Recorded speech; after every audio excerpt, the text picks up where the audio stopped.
Every oil aisle in America has the same argument playing out in someone's head. Synthetic costs 3 times as much as conventional, and half the people reading the bottle assume that's a marketing trick to drain your wallet. So we decided to stop arguing about it and actually prove it. 2 identical 2016 F-150s, same 5.0-liter V8, same driver, same routes, one running full synthetic and one running conventional oil for 100,000 miles. Then we tore both engines apart. What we found inside changes how I'll never look at an oil change again.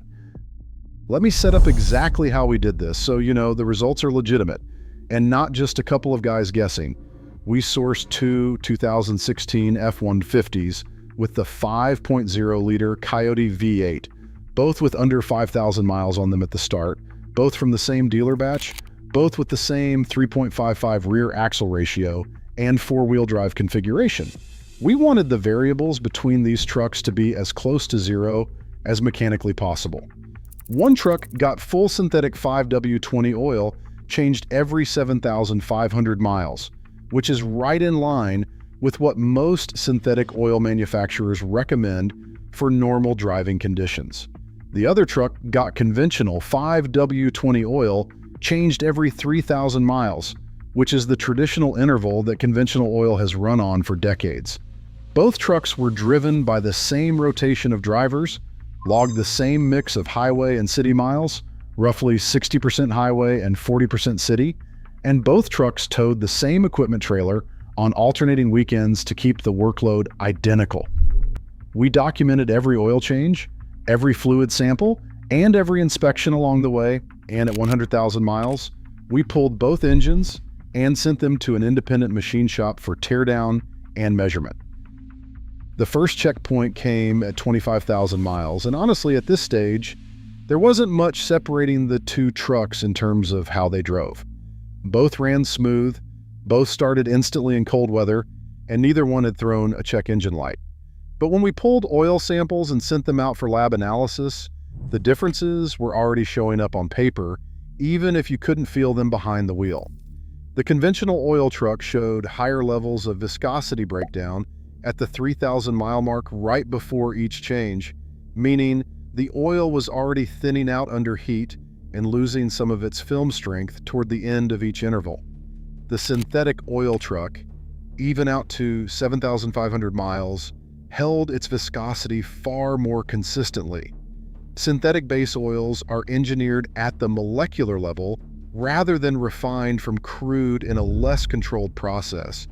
And that uniform molecular structure is exactly why synthetic resists breaking down under high heat and high shear conditions the way conventional oil does. The V8 in an F-150 spends a lot of time working hard, especially with a trailer behind it, and that's precisely the environment where conventional oil starts to show its age early. By 50,000 miles, we started to see the first real mechanical clue that something was diverging between these two engines. We pulled valve covers on both trucks for a visual inspection, something any of you could do at home with basic tools. The conventional oil truck already had visible varnish buildup on the valve springs and rocker arms, a light brown coating that forms when oil breaks down under heat and leaves behind deposits. It wasn't severe at this point, nothing that was affecting performance yet, but it was there and it wasn't on the synthetic truck. The synthetic truck's valve train looked almost like it had just come off the assembly line, clean metal, minimal discoloration, and no varnish buildup to speak of. This matters because varnish and sludge buildup are gradual processes. They don't suddenly appear at 80,000 miles. They start early and they compound over time. And once you can see it at 50,000 miles, you know it's only going to get worse from there if nothing changes. We also pulled oil filters at this stage and cut them open, which is something a lot of shops don't bother doing, but it tells you a tremendous amount about what's circulating through an engine. The conventional oil filter had noticeably more metal particulate trapped in the filter media, indicating a higher rate of normal wear between moving parts. This is completely expected. It's not damage in the sense of something being broken. It's the natural byproduct of metal surfaces sliding against each other, under-lubrication that isn't holding up quite as well. The synthetic filter had metal particulate too, because there's no such thing as zero wear in an internal combustion engine, but the quantity was measurably lower. Synthetic oil's more consistent molecular structure creates a stronger, more stable lubricating film between moving parts, which reduces metal-on-metal contact even under extreme temperature swings, and that reduced contact translates directly into less wear debris ending up in the filter. At 75,000 miles, this is where the story really started writing itself. We had both trucks dyno tested to check for any power loss over the life of the test. The synthetic oil truck had lost approximately 3% of its rated horsepower compared to its baseline dyno pull at 5,000 miles, which is well within the range of expected variance from normal wear, temperature, and even atmospheric conditions on test day. The conventional oil truck had lost closer to 7% of its rated horsepower. That's a meaningful gap, and it lines up exactly with what you'd expect from increased internal friction caused by wear and from a less efficient lubricating film not doing its job as well under load. We also noticed the conventional truck's oil pressure gauge was running slightly lower at idle when hot compared to when the truck was new, a sign of increasing bearing clearance from accumulated wear. The synthetic truck's oil pressure at hot idle was nearly identical to its baseline reading from year one. Fuel economy is another area where people assume synthetic oil is mostly marketing fluff, and I want to be straight with you here because I'm not going to oversell this. The fuel economy difference between the two trucks was real, but modest, averaging about 1.5 miles per gallon better on the synthetic truck across the full 100,000-mile test. That's not a life-changing number on its own, but when you calculate it out over 100,000 miles of driving at the fuel prices during our test period, that added up to a little over $1,100 in fuel savings for the synthetic truck. Synthetic oil's lower internal friction means the engine has to work slightly less hard to turn over and maintain RPM, and that translates into small but real fuel savings that compound significantly over high mileage ownership. Now let's talk about cost, because this is the number everybody actually wants to know. Full synthetic oil changes on this truck ran approximately $80 to $95 per change depending on the shop and whether we did it ourselves or paid for service, and we did them every 7,500 miles. Over 100,000 miles, that's roughly 13 oil changes, totaling somewhere around $1,100 to $1,235 in oil change costs alone. Conventional oil changes ran about $45 to $55 per change, but at the 3,000-mile interval, that works out to 33 oil changes over the same 100,000 miles, totaling approximately $1,485 to $1,815. Even before we factor in the fuel savings or any repair costs, the conventional oil truck actually cost more in routine maintenance over the life of the test, simply because of how much more frequently it needed servicing. Add in the $1,100 in fuel savings from the synthetic truck, and the total cost gap widens even further in favor of synthetic, even though the per bottle price of synthetic oil is roughly triple that of conventional. At 90,000 miles, we started noticing something on the conventional truck that eventually became one of the most telling data points of the entire test. The truck developed a very slight lifter tick on cold start that would go away after about 30 seconds of running. This is a classic symptom of increased wear clearance in the valvetrain, often related to sludge or varnish, partially restricting oil flow to the lifters during that critical first startup when oil pressure is building. The synthetic truck never developed this symptom at any point during the test. Synthetic oil's superior flow characteristics at cold temperatures, along with its resistance to forming the deposits that can restrict oil passages, is exactly the kind of advantage that doesn't show up as a dramatic failure. It shows up as this small, nagging noise that tells you wear is accumulating faster than it should. When we finally hit 100,000 miles, we pulled both engines and sent them to a machine shop for a full teardown and measurement against factory specifications. This is where the abstract data from oil samples and dyno pulls turned into something you could hold in your hand and measure with a micrometer. On the conventional oil engine, cylinder wall wear measured toward the higher end of acceptable factory tolerance, with slightly more ovaling in the upper cylinder area, where piston rings experience the most heat and friction during combustion. The synthetic oil engine's cylinder walls measured much closer to original factory dimensions, well within the tighter end of tolerance. Piston rings on the conventional engine showed measurably more wear on the ringlands and slightly reduced ring tension when tested, which over time contributes to increased blow-by and gradual loss of compression. The synthetic engine's piston rings tested much closer to their original specifications. Bearing wear told a similar story. Main bearings and rod bearings on the conventional oil engine showed more measurable wear and slightly increased clearance compared to factory specifications, consistent with the small drop in hot oil pressure we noted back at 75,000 miles. The synthetic engine's bearings measured much closer to new specifications, with clearances still comfortably within the tight end of factory tolerance.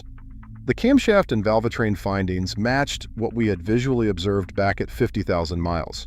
The conventional engine had more noticeable varnish deposits throughout the valvetrain and slightly more measurable wear on the camshaft lobes themselves, while the synthetic engine's camshaft lobes looked remarkably close to new, with minimal varnish anywhere in the system. I want to be fair here and point out that neither engine was in bad shape. This is important. Both trucks would have kept running well past 100,000 miles without any major failures on the immediate horizon. Conventional oil, when changed on schedule and paired with a quality filter, still does the fundamental job it's designed to do, and Ford didn't build the 5.0-liter Coyote to fall apart the moment you deviate from synthetic. But the data doesn't lie, and the pattern across every single measurement we took, oil analysis, filter debris, valvetrain deposits, dyno power, fuel economy, and finally hard measurements at teardown, all pointed in the exact same direction. The synthetic oil truck experienced measurably less wear, retained more horsepower, used less fuel, and showed a cleaner internal engine at 100,000 miles than the conventional oil truck did. There's a reason for this that goes back to the fundamental chemistry of the two oils, and it's worth understanding rather than just taking my word for it. Conventional oil is refined directly from crude petroleum, and even with modern refining techniques, the resulting molecules vary in size and structure. That variation means conventional oil doesn't perform as consistently across a wide temperature range, breaks down faster under high heat and high shear conditions, and tends to leave behind more carbon and varnish deposits as it ages. Full synthetic oil is engineered from a much more controlled base, using uniform molecular structures that are specifically designed to resist thermal breakdown, maintain consistent viscosity across extreme temperature swings, and resist the oxidation process that leads to sludge and varnish formation. That's not a marketing claim, that's basic petrochemistry, and it's exactly why every major oil manufacturer, and increasingly every major automaker, including Ford, has been pushing synthetic as the recommended standard on modern engines, especially turbocharged and high-output engines that run hotter and under more stress than engines did a generation ago. So does that mean conventional oil is a scam and everyone should switch immediately regardless of the situation? Not exactly, and I want to give you the honest picture rather than the oversimplified one. If you've got an older, higher mileage engine that's run conventional oil its entire life, switching to synthetic isn't going to hurt it, despite the old myth that synthetic causes leaks in older engines, which has been thoroughly debunked. Synthetic oil doesn't create leaks, it just flows more efficiently, which means it can sometimes reveal an existing weak seal that was already marginal and being partially masked by thicker, less efficient conventional oil. If you've got a truck that mostly sees light-duty driving, short trips, and low annual mileage, the practical difference between synthetic and conventional over the life of typical ownership might be smaller than what we saw in this accelerated high mileage test. But if you're towing regularly, putting significant highway miles on your truck, living somewhere with extreme heat or extreme cold, or simply planning to keep your vehicle well past 150,000 or 200,000 miles, the data from this test makes the case pretty clearly. The extra cost per oil change gets paid back through longer intervals, better fuel economy, and less internal wear that adds up significantly by the time you're deep into six-figure mileage. For what it's worth, based on everything we measured in this test, from the wear patterns at teardown to the fuel savings to the sustained power output, full synthetic is the clear winner for this engine and for most modern trucks doing real work.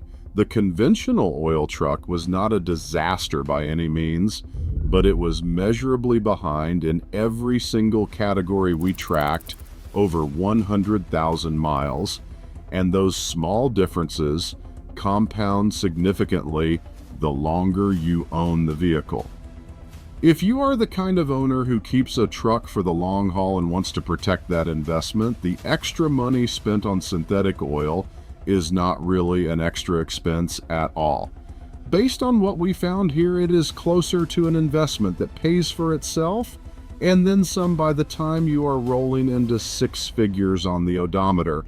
If this kind of real-world testing is useful to you, make sure you are subscribed, because we have more long-term comparisons coming, including a full breakdown of synthetic blend oil against full synthetic to see if that middle ground actually makes sense for your budget and your engine. Drop a comment and let me know what other long-term tests you want to see us run next. Take care of your truck, use the right oil for how you actually drive it, and it will take care of you for a long, long time. I will see you in the next one.